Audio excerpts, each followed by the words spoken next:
Good evening, everyone. Hello. Starting in 2 or 3 minutes, so please bear with us as we just get everything sorted. Thank you. Okay.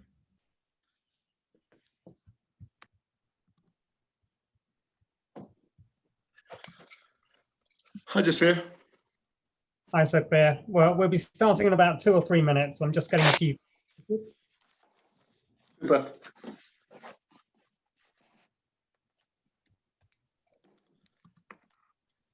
Good evening, everybody. Evening. Evening. Evening. Hello. Oh, who can I annoy with this? What's that?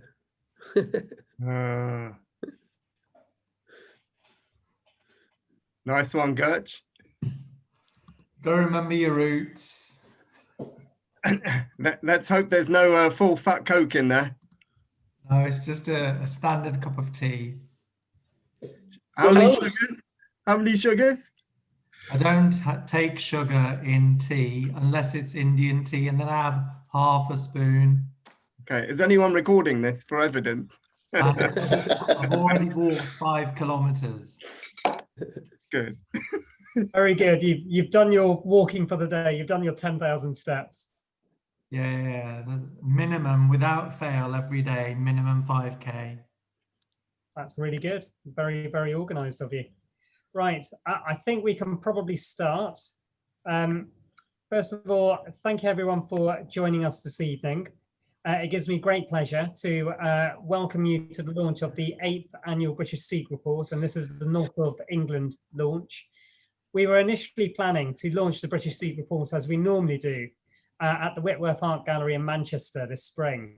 Unfortunately, the impact of the pandemic was huge, and it's meant that we've been unable to have our launch in the usual way. We also delayed our launch by 6 months in the hope that we could have an event in Manchester. Little did we think that we would still be in the grips of the pandemic in November 2020, but there we have it. So like virtually everything this year, we've decided to have the launch in that very 2020 way by Zoom. We're thankful to our supporting partners, namely the National Health Service Blood and Transplant, NHSBT, City Sikhs, and the Sikh Assembly. We've come a very long way since our first report in 2013, and we've always endeavoured to provide robust, reliable data about the British Sikh community from our very beginnings. So why are documents like the British Sikh Report of such significance? The answer is simple. People like numbers. It makes it easier to understand the specific issues affecting any particular community.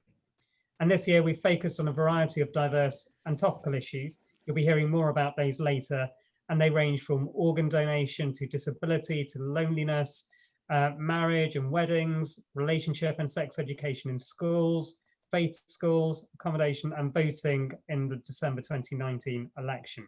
So a real selection of topics and subjects which have been covered. As ever, we've been assisted by an amazing team of dedicated volunteers, many of whom are here this evening. And as you read through the pages of the British Sikh Report, I'm sure you'll find aspects of the community that you'll find interesting, intriguing, and perhaps even surprising. It reflects the true diversity of the British Sikh community, and we hope that the information will help guide policymakers, charities, and public bodies, as well as the Sikh community itself, when it comes to issues affecting British Sikhs in the challenging times ahead. We've been sent a number of different messages from various friends and supporters, and I'll be sharing those in between each of the speakers. The first of the messages comes from the Dean of Manchester, the very Reverend Rogers Govender, who I can see is also joining us this evening. So thank you for joining us. My name is Rogers Govender. I'm the Dean of Manchester, based at the Cathedral in the city centre. I bring you very warm greetings in the name of God. I'm very grateful and thank God for you in the Sikh community, for the incredible service that you render to others, especially those in need. I'm aware of my many Sikh friends here in the city of Manchester who are engaged in some incredible service to those who are less fortunate than the rest of us. I have read your report for 2020 and want to thank those who have been involved in compiling this report. I noticed that 2,700 Sikhs participated in providing information, enabling the survey to be done and the stats to be collected.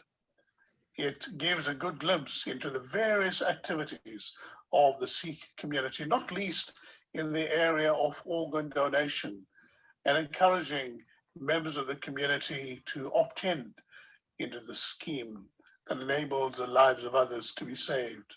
Thank you for all the good work that you do all over the country. Thank you for all that you give to our wider community and sharing in the great diversity that we celebrate throughout this country.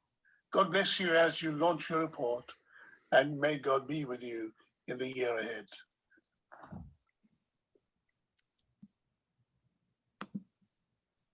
And that was, as I said earlier, the Dean of Manchester, the Very Reverend Rogers Govender, and we're very grateful for his message. I'm now going to hand you over to Jagdev Singh Virdi. Jagdev is the editor of the British Sikh Report. He's a former deputy director at the Office for National Statistics. He's a fellow of the Royal Statistical Society and a member of the UK National Statistics Advisory Group. I'm just going to allow Jagdev to share his screen. So Jagdev, over to you. Thank you, everyone. And you can see my screen, I think. Okay, thank you. And nice to be in the virtual Manchester, I think, today, on our journey up north from having the launches in London, Cardiff, and the Midlands yesterday. And then we'll be in Edinburgh on Thursday. I'm going to give a brief run through of the findings of the report and a little bit of the background of the survey. So with the background in national statistics, one of the things that we try to do is work following the same sort of principles and code of practice that's sort of promoted by the UK Statistics Authority. And that has some key elements, three sort of key pillars, which are trustworthiness, that the statistics that we produce should have the confidence of the people and the organizations that are producing the statistics. They should be of high quality, so that both the data and the methods are really well quality assured, and they should provide value to users of statistics. So the statistics should support society's needs for information and not just be produced for the sake of producing statistics. So we hope we're fulfilling that sort of role. This year's survey, it was, as usual, primarily conducted online through social media, emails, various organizations, gurdwaras. We just monitor the responses by age group, gender, marital status, and region to make sure that the whole survey is representative. We always have somewhat of a shortfall in the elderly through online methods, so we try to address that by using paper forms and taking them to day centres for the elderly and to gurdwaras, and then keying those responses in. All the responses are quality assured, and some are rejected when they fail consistency checks. The resulting sample that we have is 2,700 satisfactory responses that we're very happy with. And there's always room for improvement. So every year we try to sort of improve and increase the sample. So this year, 2,700, that's about 200 more than last year, which was about 400 or 500 more than the previous year. So every year we're trying to increase the sample and make it more representative. We're grateful to all the team members who are listed on page 53 of the report. The whole report is produced by people doing seva, giving up their valuable time in a voluntary capacity. And different team members are responsible for different aspects. For example, one person will do the initial data analysis, then different people will focus on different topics. We'll have somebody working the design of the report. So every part of the process is quite essential. The topics covered this year, so we tend to change to pick new topics each year, depending on what's of interest at the time. And this year, we've again focused on organ donation, with the law having changed this year to the opt-out system. We started collecting the data back in December, so it was around the time of the general election. So we also thought we'd ask people how they voted in the general election. We've asked about accommodation, whether people own their houses or live in rented accommodation and so on. We looked at crime and fear of crime, marriages and weddings, teaching of relationships and sex education in schools, Sikh faith schools, disability, loneliness, and people's connection to Punjab and India, key issues that are of concern to them, including drug abuse in Punjab, and also had a look at the arts. And we carry on collecting, as each year, data on ethnicity, identity, whether people are Amritdhari, how they practice Sikhi, whether they wear the 5Ks and so on. And then there's the general demographic information, age, gender, and so on. So some of the highlights of the report. Firstly, asking about whether people are Amritdhari or not. Overall, 11% of respondents said that they're Amritdhari, but it varied quite a bit by age. So that with the over 65-year-olds, 25% of them said that they're Amritdhari, whereas there's much fewer in the younger age groups. And we can use that information then to break down responses to other questions as to what are the views of people who are Amritdhari as opposed to non-Amritdhari, in the same way as we can break down between men and women and age groups and so on. Looking at the voting patterns in last December, the top chart is about voting patterns of British Sikhs as reported in the survey. The bottom one is from the YouGov survey of the whole of the UK population. So among the British Sikhs, 78% said that they voted for one party or the other, 9% didn't vote, and 13% said they didn't want to say whether they voted or not. So that means that at least 78% participated. That's quite a good participation in the democratic process. And it could be more, because some of those, that 13% will also have voted. Now, of those who said how they had voted, 45% said they voted Labour, 22% Conservative, 6% Lib Dems, and 3% Greens. Now, the red bars, portion of the bars in the top chart are Labour on the left-hand side, and on the right-hand side, the blue bars are the Conservatives, and in between, you've got the other parties. And what you see from that is that the Labour voters proportions decreased by age group. So as you get older, you're less likely to vote Labour and more likely to vote Conservative. And that pattern is the same for the general population as well. Although it's at different levels, but that pattern of increasing Conservative vote by age and decreasing Labour is reflected in both the Sikh vote and the wider vote. Looking at gender, again, very similar picture, that more women voted Labour than men, again, both for Sikhs and for the wider population. Turning to ownership of your homes and your accommodation, 45% people reported that they they own their property outright, and another 29% said that they're buying their property with a mortgage. So there's quite a large proportion who are homeowners.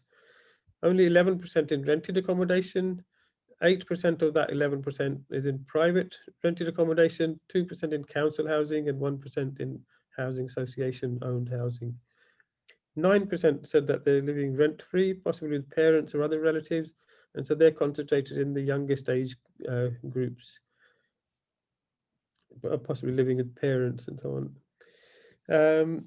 Turning to crime and fear of crime, we asked whether you or your family have ever directly experienced any hate crimes in the UK, and we asked about two periods, either 2016 or before, or after 2016. The reason for that break being that that's when you had the Brexit vote, and there was a change in hate crime around that sort of time. Now, the majority said that they hadn't suffered hate crime directly, either before or since, but of those who had, it reduced it by age, so there's a higher percentage of younger victims. On the other hand, in respect of the fear of crime, 9% said that they were very worried and 29% fairly worried, and that actually rose by age. So 3% of those aged under 19 feared crime, but 19% of those aged 65 or over. So although the actual reported crime decreased by age, the fear of crime increased by age, which is an interesting finding. Turning to marriages, we asked people whether they were married, and 2/3 of British Sikh adults are married, compared with half for the UK as a whole. And the married rate increases by age, so only 35% for the age group of 20 to 34, whereas it rises to 90% of those aged 65 and over. We also asked, how did you meet your partner or spouse? 44% said that they had arranged marriages. Nowadays, you might call them assisted marriages as opposed to absolutely arranged. And that did vary by age. So those in the 20 to 34 age group, 13% of them said that they had arranged marriages, whereas that rose to 80% for the 65 and over. Love marriages, on the other hand, was highest in younger age groups, so it's the converse of that. And Amritdhari Sikhs are more likely to have arranged marriages, 63% compared with 44%. Turning to costs of weddings, that also varies quite a lot by age.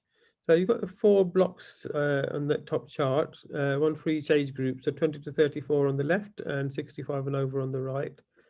And what you see is each of those bars is a £10,000 band. So less than 10,000, 10 to 20, 20 to 30 and so on.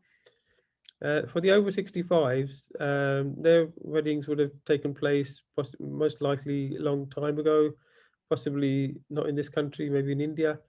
So the majority of those weddings had cost below £10,000, and in fact, hardly any more than £30,000.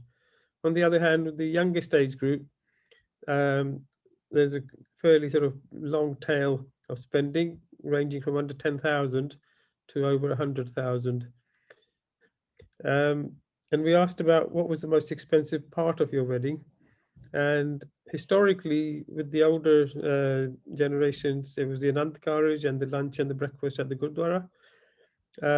But for the younger category, the reception is the most expensive part. And there are some people who are in the honeymoon was the most expensive part. So yes, but largely the wedding reception is what's been costing a lot in with the younger generation.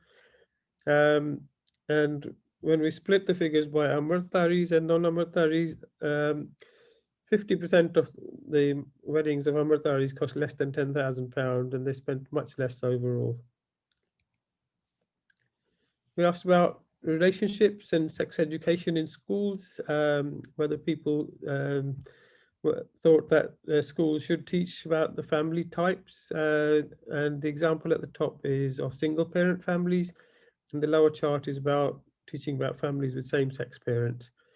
And with the first one, the majority do support, but it declines with age, as shown in the first block of charts there, block of bars.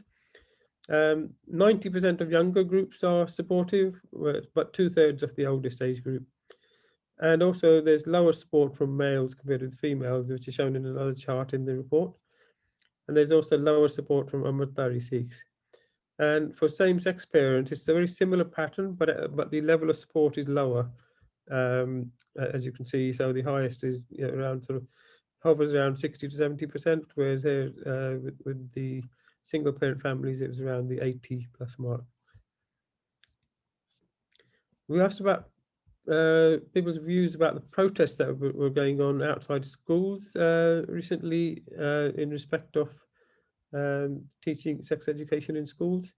And looking at these two charts, the majority don't agree with the protests, but there was more agreement with the protests from men than women. we asked about faith schools. Is there a faith school in your area? And the 52% Sikhs reported that there is a faith school in their area. And 64% of Amritdhari Sikhs said that they live near a Sikh faith school. Now that figure seems quite high, but that's possibly because a lot of the Sikh population is concentrated in areas where there are some Sikh schools, for example, parts of London, Slough and the Midlands. And so we think these figures are a fairly good reflection of what is the situation. But the other 50% are probably living in areas where the populations are much more spread out and there aren't any schools in those areas. So we then asked about whether people think there should be a Sikh faith school in their area. And there was quite broad agreement. The majority, 54%, would like a Sikh faith school in their area. And there was higher support from males and from Amritdharis. We just did a quick sort of regional breakdown to see whether what I was saying earlier about concentration of Sikhs in particular areas is borne out by the numbers. And we can't do too much regional breakdown of the BSR yet because the sample numbers for particular towns or cities or regions are not very big, but we can do broad breakdown. For example, the Greater Southeast region is what I've combined London, the Southeast and Eastern region. And then Midlands, East and West Midlands together, and then the rest of the UK. Now, 2/3 of respondents in the Midlands say that they live near a Sikh school, and 57% in the Greater Southeast, but much lower numbers elsewhere. On the other hand, when we asked whether people thought there should be a Sikh faith school in the area, 2/3 of respondents said yes, they want one, and that was in all regions. It was almost identical. We asked about why people choose the school that they do choose for their children. What are the reasons? And by far and away, the most important was educational achievement at 75%. Then second was location and proximity, facilities at the school. So faith ethos is important, as borne out by the earlier figures, but it's not good enough on its own. It has to be accompanied by, the school has to be good in its educational achievements all around. We looked at disability and asked people about their type of disability, and half of those with a disability said that they have a physical impairment. 18% said it was mental health issues, and they're generally disabled in all age groups, but the highest was in the oldest age group, 65 plus, where there were 17% of people disabled. The type of disabilities that were reported included learning disability, autism, visual impairment, hearing, communication, and complex health needs. With that last one, complex health needs, being the sort of joint third largest with 7%. We asked those who said they were disabled whether they receive any assistance from social services or carers. Just over half of them said that they were looked after by family, and a further quarter have some assistance either from carers through community or volunteer organizations, through social services, or through privately organized carers, and only 19% have some respite care. Turning to loneliness, we asked people how often they feel that they lack companionship. And the interesting finding here was that the young feel most lack of companionship, as shown here in the red bars here. And in the lower chart, what that shows is that those in relationships are the least lonely, so those who are either married or civil partnered, and the most those who feel either often or some of the time are in the categories of divorced, separated, and widowed. We then asked about issues of concern in the Punjab, and which are the issues that are most concerned to you. Now, the data here we've collected back in from December to March last year, or earlier this year, and so it was before some of the more recent issues that have arisen, like the Kisan, the farmers sort of issue. So in this report, the most important, the highest concern was drugs and alcohol issues, and then corruption, and followed by environment and pollution and human rights. We asked about people's interest in the arts, and various types of forms of art were mentioned, but the most popular was film and cinema, but the second highest was Sikh religious paintings and art. Finally, just coming to the end, I think we want to talk about organ donation, where the law is changing this year to an opt-out system, and Jagbir is going to be talking about that in a few minutes.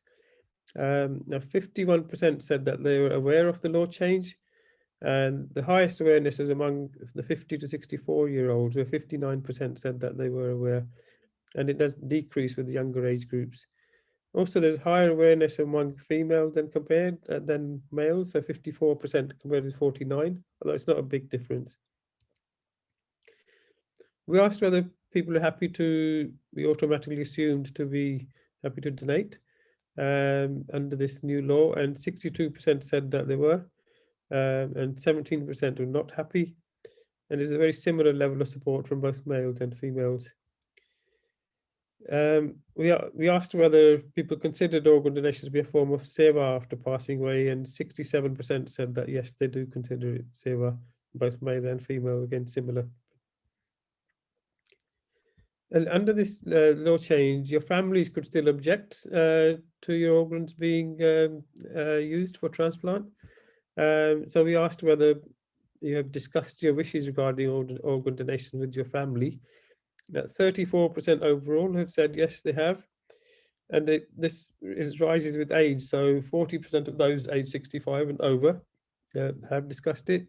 Also, 38% of females have discussed, compared with this 30% of males. So more women are discussing these things more openly than men are. So that's my summary of the results of the BSR. Just hand you back to Jasveer. Thank you, Jagdev. That's most helpful. And again, as ever, there's so much work that goes into the making of the British Sikh Report. A lot of effort. It is led to a great extent by the editor, by yourself, Jagdev. So thank you so much for your hard work and dedication. I'm now going to share a video message which has been sent by Charles Kwaku Odoi, who is a co-chair of the Faith Network from Manchester and chair of CAN, which is the Caribbean and African Health Network. Just share that with you now.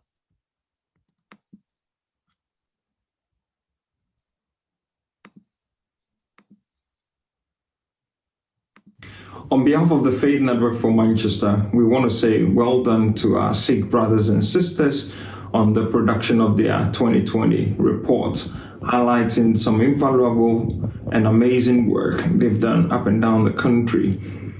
Such reports are really important during this pandemic because it highlights the contribution that people of faith are making to wider society and not just to their own people. So well done once again. We wish you well with this online event. We're looking forward to hearing from some amazing speakers as well. And also, as the Chief Officer for the Caribbean and African Health Network, we've started initial conversations with Sukhbir and others within the Sikh community in Greater Manchester about how we could collaborate a bit more.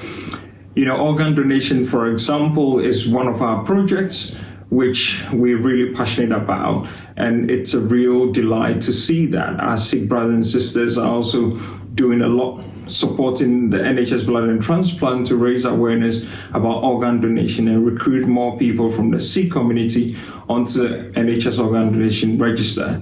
So for the next year, we're looking forward to collaborating, and we want to wish you all the best even as you celebrate the amazing work done within your community. And that was Charles Kwaku Odoi, who's co-chair of the Faith Network from Manchester and chair of the Caribbean and African Health Network. I'm now going to pass over to Dr. Jagbir Jyoti Johal. Jagbir is a senior lecturer in Sikh studies at the University of Birmingham. and she's a contributor to Radio 4's Thought for the Day. Jagbeer. Thank you, Jasper. So I'm going to just talk about organ donation in terms of from the religious perspective, but also give you some highlights about the advocacy that is done within the community. Until recently in the United Kingdom, organ donation relied on donors opting in by joining the donor register, or a family consenting to a donation when a loved one had died. The Organ Donation Deemed Consent Act 2019, approved by Parliament, which received royal assent on the 15th of March 2019, came into effect in England in May 2020. And organ donation in England has moved to an opt-out system referred to as Max and Kira's Law, named after Kira Ball and Max Johnson. Kira Ball 9 was killed in a road traffic accident in the summer of 2017. Kira's organs helped 4 people. Her kidneys went to 2 adults, her liver went to a baby, and her heart went to a 9-year-old Max Johnson, who had heart failure caused by a viral infection. Max and his family campaigned in favour of an opt-out system for organ donation. The new system means that all adults in England are considered to have agreed to be an organ donor when they die, unless they have recorded a decision not to donate. It is hoped that this new legislation will increase and improve the organ donation process so that more lives are benefited and saved.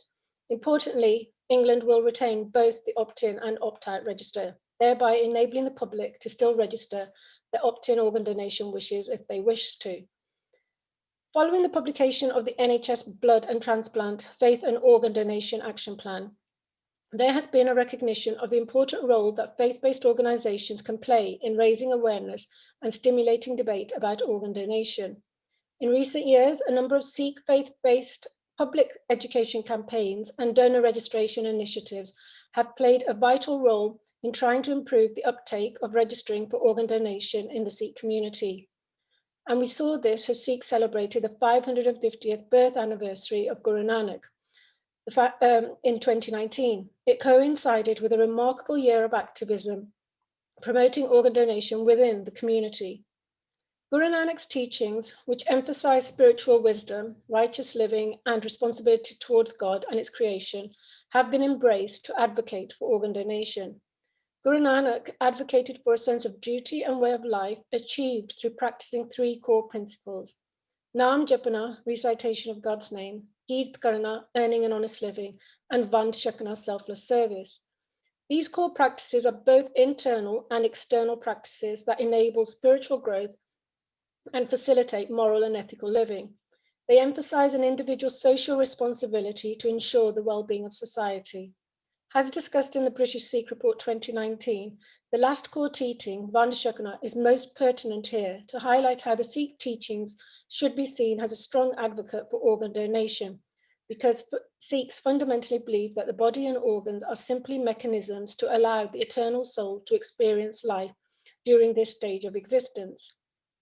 Now, Sikh teachings place great emphasis on seva and altruism, and Sikhs engage in 3 forms of that seva. Seva rendered through one's body, tan; seva rendered through one's mind, man; and seva rendered through giving of one's material wealth, dhan. While all 3 forms of seva are considered equally important, the Sikh gurus stress that all seva should be performed should be a labour of love performed without nishkam, without intention, nishpat, and with humility, nimrata. In 2019, to mark the 550th, and most recently in 2020 during the COVID pandemic, we have seen countless Sikhs all over the world carrying out volunteer charity work with their ethos firmly embedded within Sikh philosophy and entirely consistent with the service of donating organs to give life to others and alleviate suffering. The advocacy that we have seen has been in 3 forms. Individual focused campaigns have been very prominent. With last year, what we saw was a number of campaigns on social media, like A Kidney for Simran, A Match for Amina, Swab for Haj, and most importantly, and the most prominent campaign was Hope for Anaya, and which I'm pleased to say, Anaya last year received her transplant and is now doing very well. Charities and wider campaigns have also played a very prominent role. One charity that has done a lot of work is the Mandib Mother Memorial Foundation, who have done a lot of work in terms of campaigning to raise awareness around organ donation. But so has British Sikh Nurses, and Rohit will speak about that work later.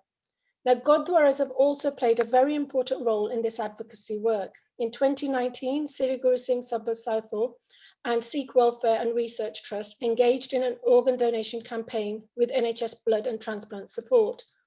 Harmeet Gill, a trustee of the Gurdwara, described how on 12th of November, to mark the 550th, his Gurdwara described to do something different in the UK, which would have an everlasting legacy. Taking on board the legacy of Guru Nanak and all the Sikh Gurus who devoted their lives to humanity and sacrificed their lives for the welfare of others, they decided to start a conversation amongst the community to dispel the fears, myths, and misinformation that surrounds organ donation. Guru Nanak Darbar Gurdwara, Gravesend, has also created a community engagement and wellbeing team since 2017, and they have worked actively on increasing the information and knowledge on health and wellbeing issues within their Sangat. And they have, since 2018, have actively promoted organ donation. In conclusion, guided by a wish to relieve suffering, a sense of altruism and love for social action, younger members of the community have become very proactive in their advocacy for organ donation. They have recognized the role that the Gurdwara can play in educating the community on important issues, and this is their seva via mind. Providing such knowledge and education is altruistic and selfless because it benefits the whole community. As young leadership positions within their Gurdwaras, leaders within their Gurdwaras, they will become important influencers in this debate because they recognize the impact of chronic conditions such as diabetes, heart disease, and hypertension, which may result in a need for a transplant. Now, the above Sikh campaigns highlight the positive outcome of collaborating with community and religious leaders and their organizations to influence and educate a community about organ donation.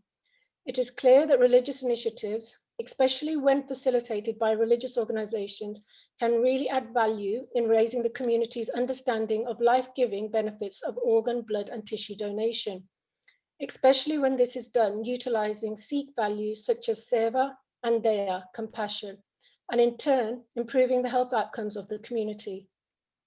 Importantly, these examples provide a template for developing trust between the government and local communities, which is even more important in the context of the Black Lives Matter movement and the current COVID-19 pandemic. All of the Sikh initiatives have been underpinned by building trust, using a trusted community space, working with trusted messengers, such as Sikh donor families, health professionals, Sikh researchers, and religious and community leaders. On a final note, it is important to also note how these conversations on organ donation have led to follow-up conversations on other health conditions that may lead to the need for organ donation in the future, i.e. heart disease, obesity, and diabetes. In light of this, maybe it is time for Gurdwaras to reflect on how they can help improve the congregation's health, i.e. help reduce people's cholesterol and blood pressure levels through reducing sugar and salt in food and increasing fruit, vegetable consumption in the langar that is provided. Whilst these are difficult conversations, it is clear that there is a growing advocacy within the community for change when it comes to health matters, and this needs to be harnessed. Thank you. Thank you so much for sharing your thoughts with us and also talking about the article that you've produced within the British Sikh Report. It's so helpful to see this focus on organ donation. And as you mentioned, there are so many organisations within the Sikh community, religious, cultural, community-based, that are doing so much to change things on that front. So thank you. I'm now going to share a video with yourselves. We were very fortunate in that the Mayor of Greater Manchester, Andy Burnham, was able to speak with Sukhbir Singh, who is with us this evening, who's helped pull together tonight's event. And he was able to have an interview with Sukhbir. So I'm now going to share that particular video with you.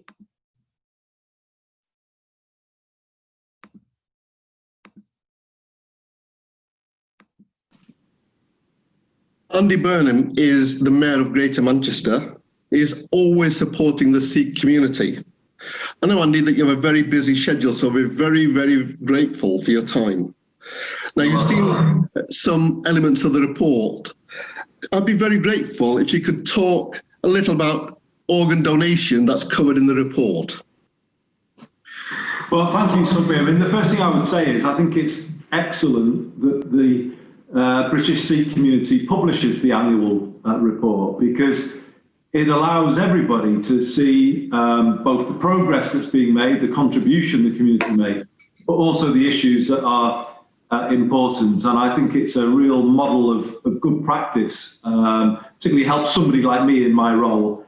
On organ donation, I think this is tremendous progress. The fact that it's been made clear to the community that organ donation is completely in keeping with Guru Nanak's teachings and the Sikh philosophy.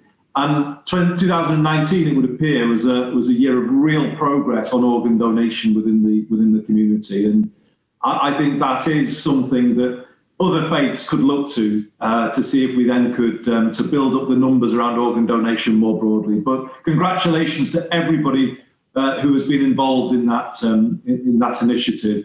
You know, for people who are waiting for organs, it's obviously a devastating position for them to find themselves in. And I think this initiative, where a major British faith has got behind organ donation, I think it's truly to be commended. Thank you, Andy. Andy, have you seen the section about the election and the democracy? Were you interested and were you surprised about the information in there?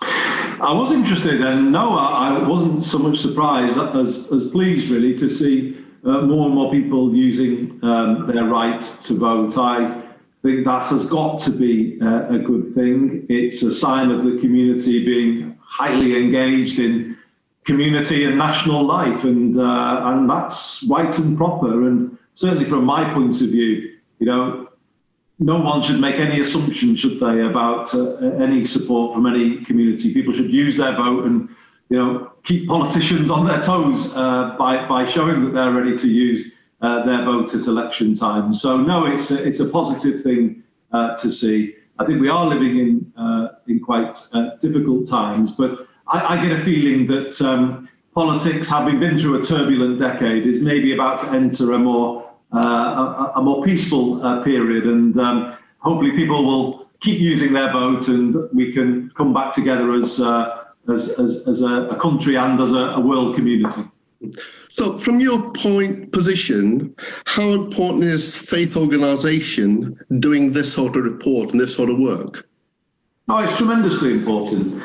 You know, I'm somebody of a faith background myself, and I've never taken the view that it can be completely separated from politics and public life. When I was growing up as a Catholic, the things I used to hear shaped my own views on life and the world. And, you know, I think we have to accept that it's all part of life's rich fabric, isn't it? That faith has a role within the wider community. And sometimes to see it as completely separate, I think it doesn't tap the full potential of faith organisations to contribute to things in the public or the political sphere. So I'll give an example around homelessness, where in Greater Manchester we have a faith network working with our homelessness action network. And faith organisations are contributing so much to the use of temples, of mosques, of synagogues, churches, in the effort to support people who are hungry and homeless. You know, so there is so much more we can do when we do all pull together in the same direction. Community organisations, private businesses, and of course faith organisations. And the British Sikh community is leading the way in that regard. And I want to pay tribute to everybody for the tremendous support that I know is provided out of temples to the local community. Andy, thank you. So finally, in terms of the Sikh message for the Sikh community and the team that produced the report, do you have a message for them? Well, the message is thank you for getting over to me the position, the views of the Sikh community. It can only help me do my job better in responding to the needs of the community.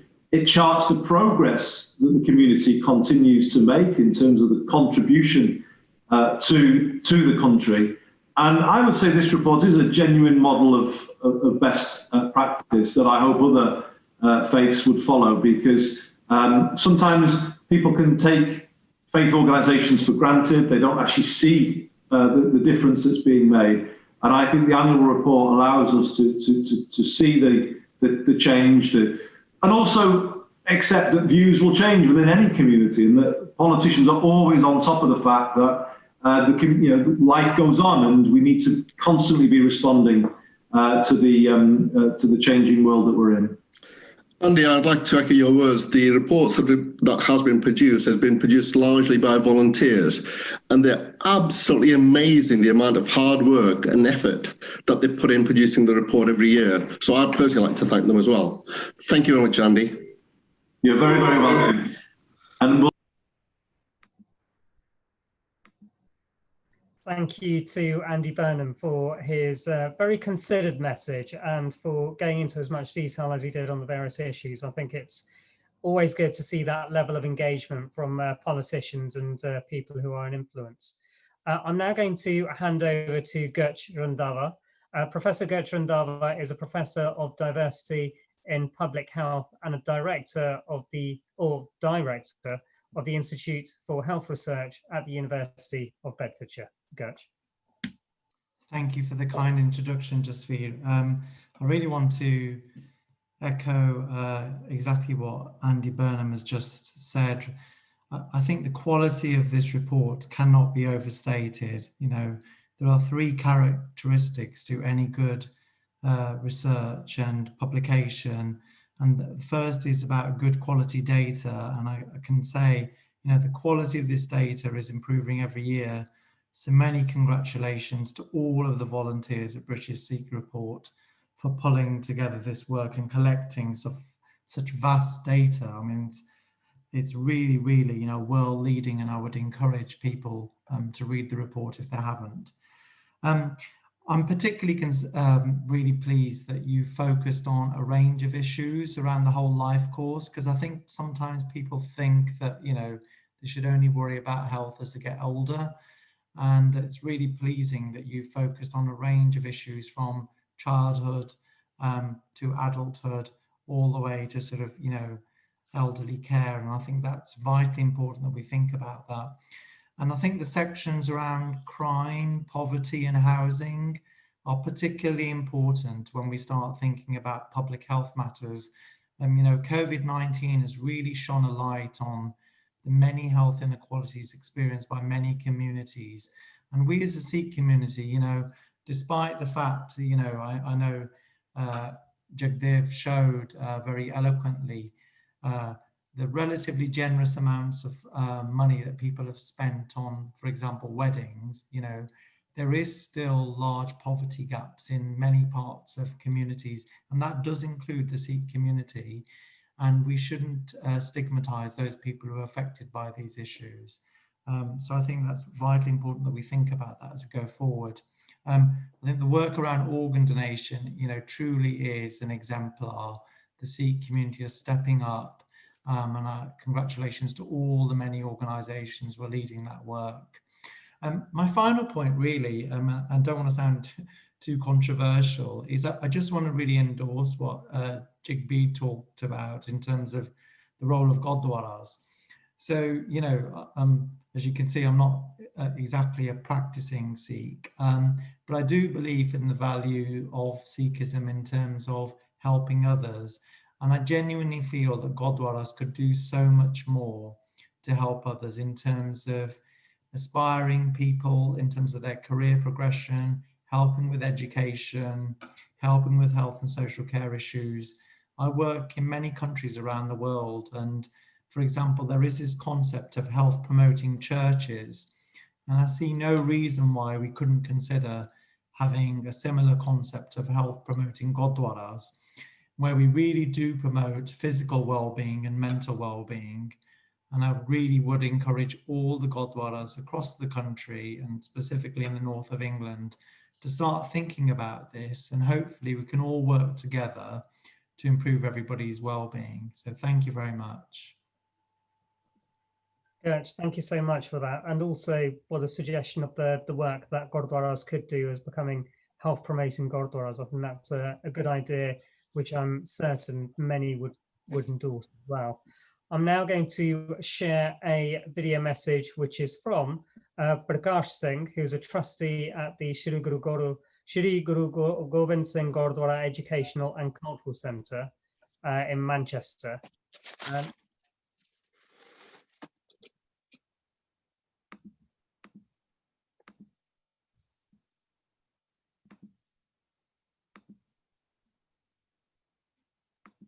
Hello, my name is Prakash Singh. I'm the trustee of Shri Guru Gobind Singh Gurdwara in Manchester. I have read the British Sikh Report and found it very interesting. I'm very pleased with the topics that have been covered. The one I would like to focus on is the Sikh faith schools. I definitely think that we should have more Sikh faith schools in the whole of the UK. I know the runnings of the Nishkam School in Birmingham and the Khalsa School in London. I often talk to leaders of these two schools as we were trying to set one up in Manchester. Education is very important. If our children are educated well, they can achieve better jobs and a better future. Sikh schools play a big part where the education is well and above and beyond average. In addition to that, the children are taught Sikhi, which will help in our Gurdwaras and in our Sikh culture. I will support a school like these in the north, especially in Manchester, and whatever we can do to support this, we would 100% support it. Thank you very much. And that was a video message from Prakash Singh, who's a trustee of Shri Guru Gobind Singh Gurdwara Educational and Cultural Centre in Manchester. I'm now going to hand over to Rohit Sagu, who is one of our guest speakers. He's a lecturer in children's nursing at City University of London, and he's the founder of British Sikh Nurses. Rohit. Thank you. And thanks for welcoming me onto the Sikh Report as well. I just want to say it's quite welcoming to see 67% of Sikhs that accept organ donation as a part of Seva. And indeed, it is a part of Seva. And we at British Sikh Nurses, what we do is we bridge the gap between the NHS and the South Asian community by promoting healthy lifestyle choices. And one of the things I think that Gerch has picked up on and Jagbir has picked up on is actually that promotion of healthy life choices. And that's what we really need to focus on over the next few years as well, even if we have to change the mindset of some of the Sikh community in the Gurdwara and the committees in the Gurdwara to, point towards a positive, healthy lifestyle. We've also worked with Hope for Anaya, which I'm glad her campaign was raised on this platform as well. She found a donor from Surinder Surbal, who was a Sikh. She's a Sikh herself, so it was good to see within our own community that we're actually doing what we're saying in terms of doing seva for ourselves as well. We're also, shone a light on Kidney for Simran and also Bless Our Rohan and also stem cell donor campaigns as well. And I urge the Sikh community also to think about blood donors as well, being a blood donor as well. Also thinking about in terms of organ donation, it's also part of living donation. And a current campaign that we're running at the moment is a Kidney for Bali.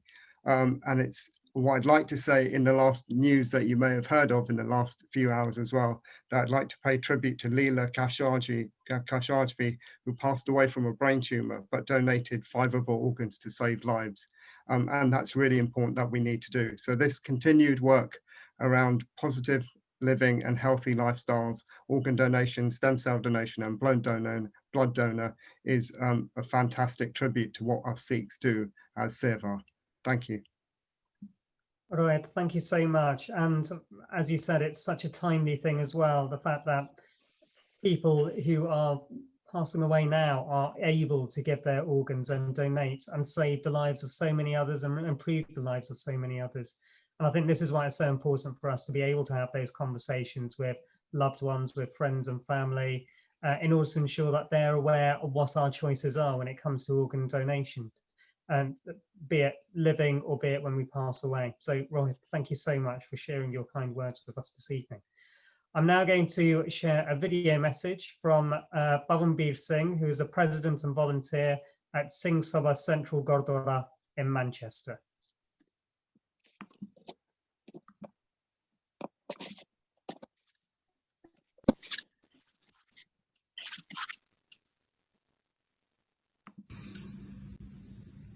Over the years, the British Sikh Report has become an authentic and established source of robust data sets from a statistical standpoint about information on Sikhs living in Britain.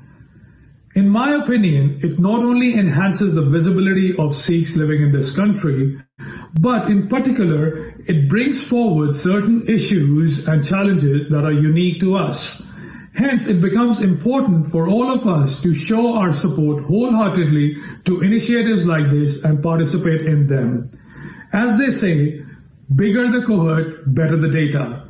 So I would urge yourselves to make sure that next year you participate in this initiative. In the end, I would like to congratulate the entire team of volunteers behind the British Sikh Report who worked tirelessly over the last several months in putting this report together. And at the same time, I would also like to thank the people who've participated in this year's and previous year's reports. Thank you very much. Waheguru Ji Ka Khalsa, Waheguru Ji Ki Fateh. And that was a message from Pavanbir Singh, who's a president and volunteer at Singh Sabha Central Gurdwara, Manchester. I'm now going to invite Sukhbir to just say a few short words, and then we'll have a final video. We have a couple of questions, and then we'll bring the matter, these proceedings to an end. Sukhbir. Sukhbir, you just need to unmute yourself. Thank you.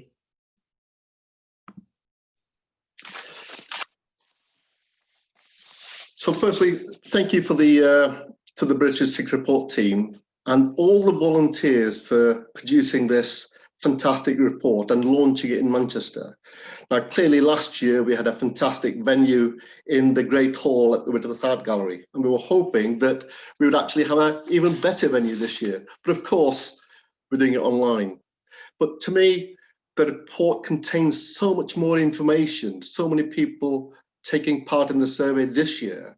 The scope's actually increased. I'm very, very pleased some of the new topics that have been included. So thank you for that. And of course, not only the detail, but the length of the report is much more comprehensive. So the amount of work that has been put in by all the volunteers is amazing. So thank you to them again. It's important for Sikhs to collaborate. And it's nice to see the British Sikh Report team, City Sikhs, and lots of other organisations collaborating. I noticed that you're actually travelling up and down the country via Zoom, of course, to actually present this report. I mean, I think Manchester, we saw you in Manchester for the first time last year, and this year you've expanded it even more. Well done. Keep up the good work. Again, just summarising, I would actually echo Andy Burnham's words, really. This report is actually an exemplary report for other faiths and organisations to follow. It sets some high standards, and it's clearly the hard work that's been put in by many of the people. Finally, I think I would say that I'm looking forward to next year's report, and I'm hoping, and I know actually, that you will actually put even more effort in, even more questions to complete.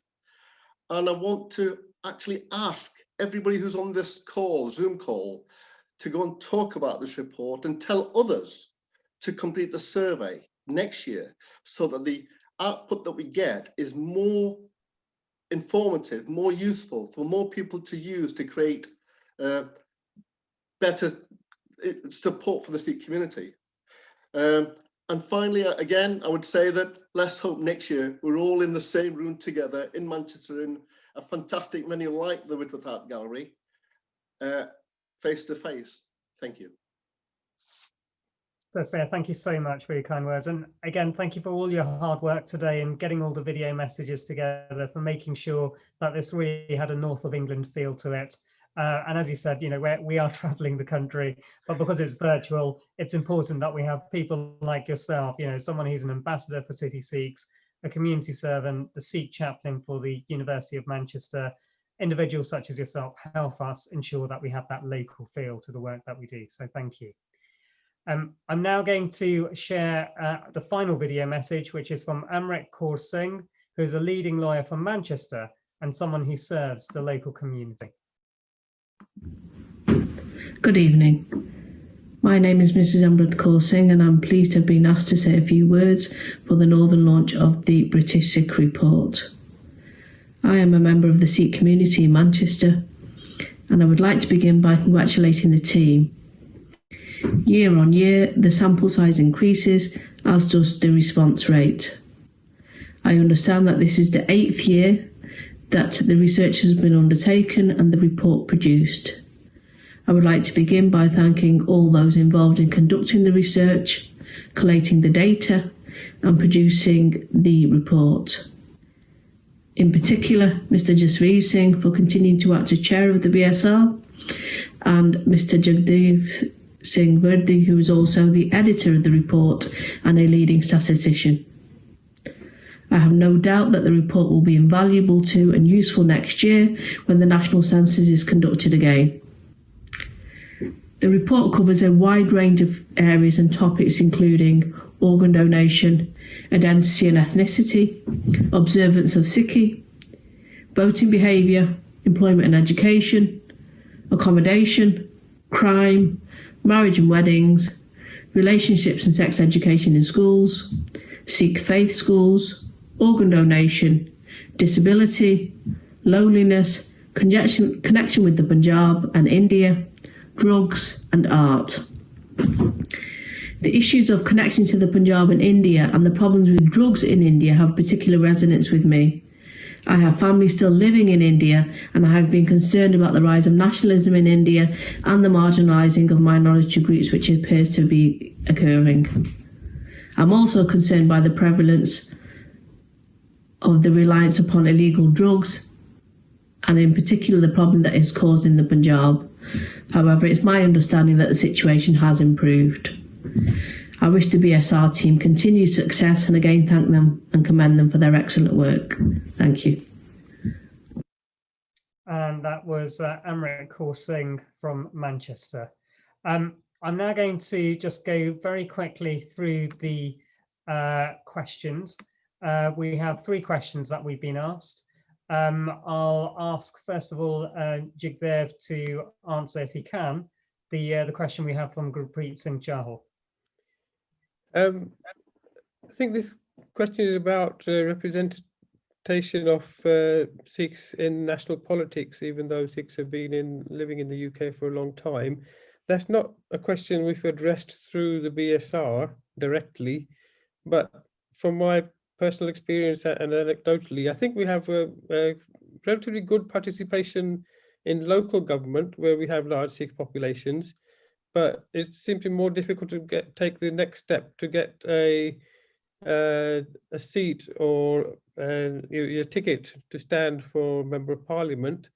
We now do have our first turban Sikh MP, Tarmanjit Singh Tesi, and the first Sikh woman MP, Preet Kaur Gill. So we have 2 who have become prominent in recent years, but there does need to be more, I think, as role models.